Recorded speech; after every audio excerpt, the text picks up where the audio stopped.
licencié au Duc de Nice. 8000 personnes qui ont scandé son nom.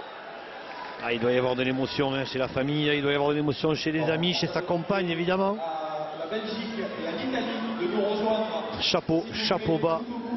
Donc 27e titre pour l'équipe de France depuis 1959. Allez, et on va retrouver le monsieur aux 10 étoiles mondiales sur la poitrine. Ça va faire, il va falloir de la place, hein. Il va falloir qu'il fasse un peu de muscule.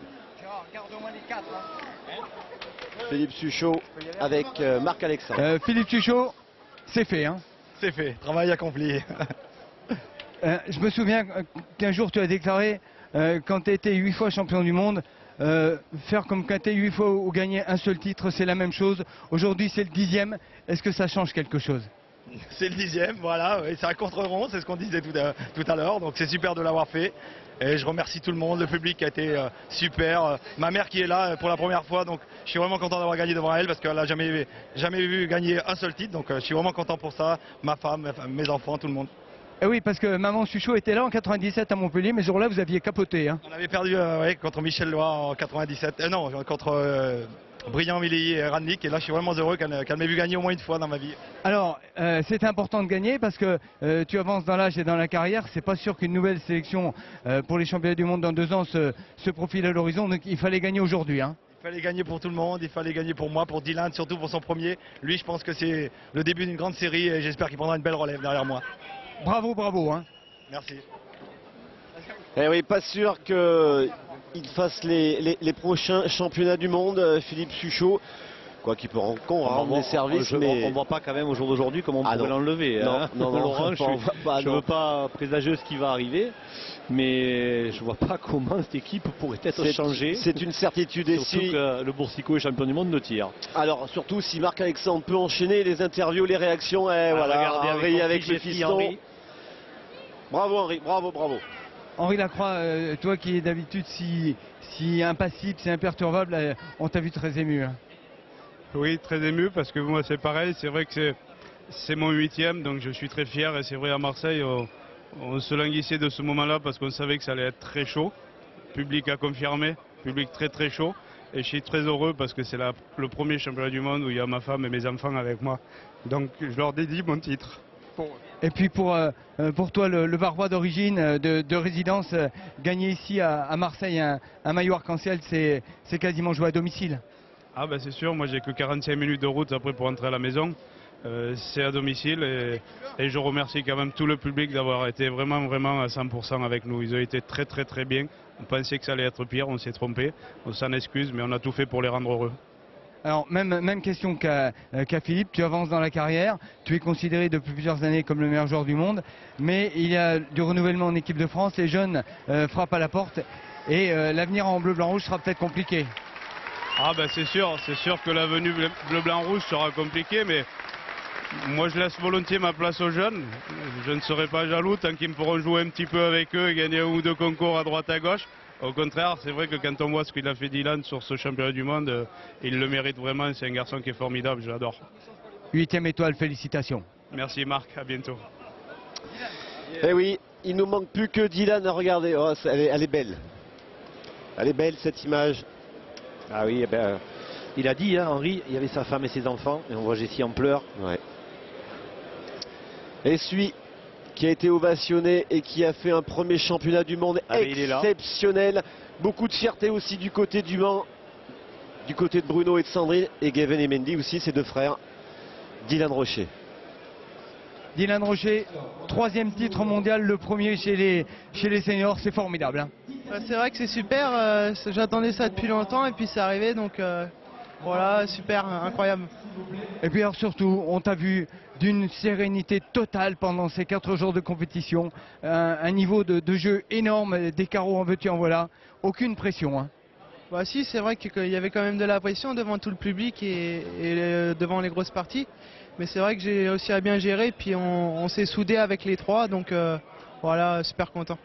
Qu'est-ce que, quand même, ça doit filer la chair de poule quand 6000 personnes scandent Dylan. Ah, c'est vrai que c'est incroyable, ça sera un souvenir voilà, merveilleux. En plus d'être champion du monde à Marseille, je peux pas rêver mieux, donc voilà, c'est super.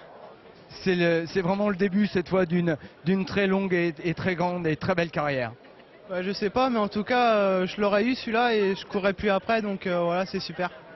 Félicitations, bravo, hein, bravo Dylan.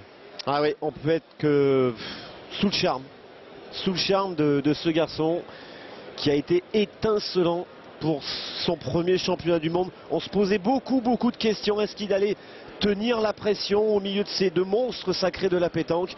C'est pas qu'il l'a tenu la pression, c'est qu'il l'a fait monter. Je crois qu'on s'est posé beaucoup plus de questions que ceux qui s'en est posé lui-même. Laurent, lui, il est venu là, il était très bien entouré et il le savait.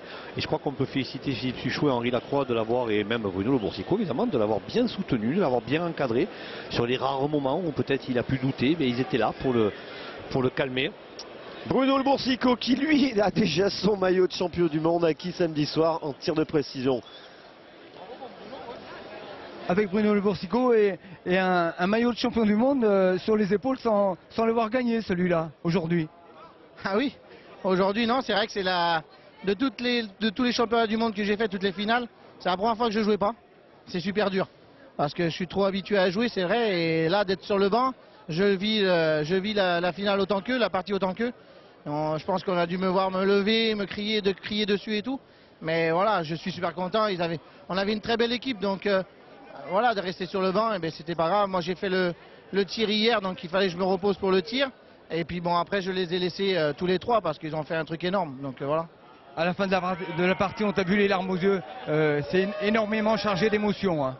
Oui, non, énormément chargé parce que ça fait encore un de plus. Et puis pour Dylan, c'est vrai que c'était son premier titre de champion du monde en senior. Et on avait tellement envie qu'il le gagne. Donc voilà, on était là derrière lui à fond. Et puis Henri, c'est le papa de Dylan. C'est comme le papa de Dylan, hein, il est là, il le gère comme il faut. Donc non, on est vraiment plein d'émotions et ça va continuer encore. 7 titres de champion du monde, c'est pas mal. Tu demanderais sûrement qu'à continuer, mais derrière, il y a les jeunes qui poussent à la porte de l'équipe de France. Oui, il y a les jeunes qui poussent derrière. Et puis bon, moi je sais vraiment pas ce que je vais faire dans 2 ans parce que voilà, je suis vraiment content de ce que j'ai fait déjà. Maintenant, je sais pas, on verra. On va prendre un peu de recul et moi j'aimerais construire un peu ma vie de famille, donc on verra. Écoute, dans 2 ans, c'est à Tahiti, si ça peut te donner l'envie en tout cas. Félicitations, bravo pour tout ce que nous a donné cette équipe de France. Merci à vous, merci au public. Franchement, ça a été vraiment grandiose. Ils étaient derrière nous tout le week-end, toute la semaine. Franchement, c'est énorme. Merci à eux. Merci aux téléspectateurs qui nous envoient des messages partout. Franchement, un grand bravo et à bientôt peut-être, on ne sait jamais. À bientôt Bruno, merci beaucoup. Allez, les statistiques avant de faire un petit détour par Paris et puis après vivre la cérémonie. Au moins entendre cette Marseillaise résonner dans ce palais des sports ici à Marseille. Hervé. Regardez Laurent, il n'y a pas eu photo, hein, il n'y a pas eu photo. À la pointe c'est à peu près égal parce que Fouzade a fait une belle partie. Mais au tir 88% contre 38% aux Thaïlandais. Voilà, la différence elle s'est faite là. On n'a pas joué très loin mais ça on était habitué. Et voilà, et regardez, Fouzade il a tenu tête à Henri Lacroix. Suchot, il a été bien meilleur que Simon Penn. Et Dylan Rocher, il a été étincelant face à Piachan. La victoire française ne souffre d'aucune contestation. Voilà, allez, le temps que la cérémonie se mette en place, on fait un petit détour par Paris.